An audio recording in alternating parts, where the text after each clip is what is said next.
Hello friends, మీరు చూస్తున్నారు middle class Mahesh. శాసనసభలో బలం లేక వైసీపీ సమావేశాలకు హాజరు కావడం లేదు. శాసన మండలిలో తమ బలాన్ని ప్రదర్శించేందుకు ప్రయత్నించింది.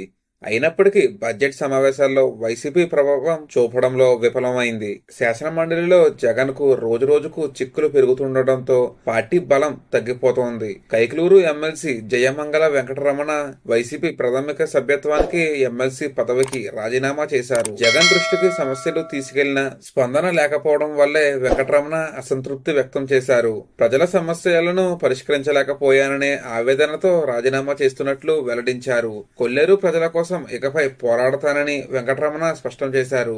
ఈ రాజీనామాలతో వైసీపీ మండలిలో మరో కీలక నేతను కోల్పోవలసి వచ్చింది. మండలిలో బలం తగ్గిపోవడం కూటమి ప్రభుత్వానికి ప్రయోజనకరంగా మారింది.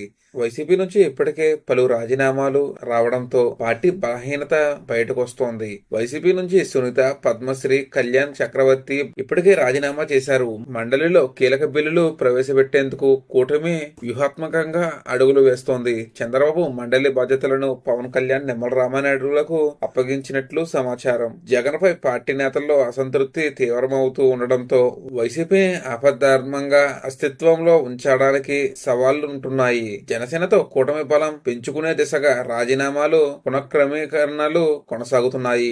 వెంకటరమణ జనసేనలో చేరతారన్న వార్తలు రాజకీయ వర్గాల్లో చర్చనీయాంశంగా మారాయి. వైసీపీ పరిస్థితి మరింత క్షీణిస్తే శాసన మండలిలో ప్రభావం చూపడం అసాధ్యం అవుతుందని అభిప్రాయాలు వెలువడుతున్నాయి. ఇది ఫ్రెండ్స్ ఈ రోజు వీడియో. ఇటువంటి మరిన్ని ఇంట్రెస్టింగ్ విషయాలు ఇప్పటికప్పుడు నోటిఫికేషన్ పొందడం కోసం ఇప్పుడు మన ఛానల్ ని సబ్స్క్రైబ్ చేసుకోండి. అలాగే ఒక చిన్న లైక్ చేసి నాకు సపోర్ట్ చేస్తారని ఆశిస్తున్నాను. Thank you friends.